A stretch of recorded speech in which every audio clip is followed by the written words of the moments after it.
When you think of fairy tale castles, you usually think of castles like Neuschwanstein Castle in southern Bavaria.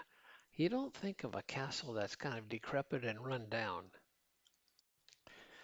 After landing in Frankfurt, Germany, my wife and I decided to head towards Belgium, and we took the route along the Rhine River. One of the first castles we saw was Rheinstein Castle. It was along the river up on the hill on the left-hand side, and so we decided to stop.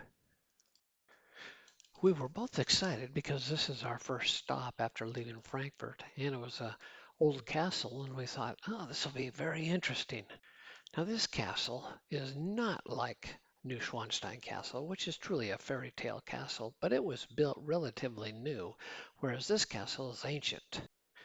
One of the main reasons there's so many castles in Germany is that there used to be 300 mini-states before it became unified. Being this was our first stop after leaving Frankfurt, we decided not to explore it fully, just went through the gate and looked around, looked at the overview. My first thought when looking at this castle is, would I want to live here? Probably the answer is no, unless it was really insulated inside. Now there's a lot of trees around and these apparently had lots of fireplaces, but still, if you have a high roof, all the heat's going to go up. So I'm not sure it would have been a great living experience.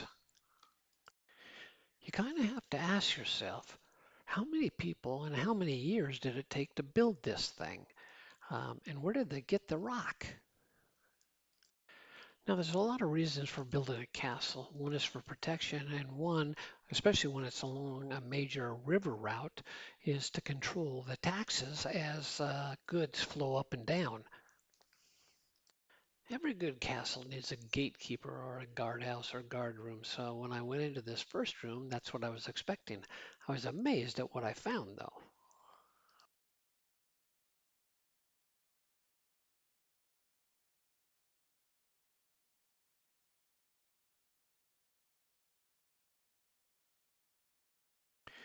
Again, with this being our first castle and our first stop, we didn't want to spend a lot of time here, so we didn't go inside the buildings, and I'm not sure you could, but we didn't even try. We just spent some time outside looking around and looking at the overview. The one key element we learned from driving around Europe was that there's a lot of sites that are not advertised. And the reason they're not advertised is because they don't cost anything to get into.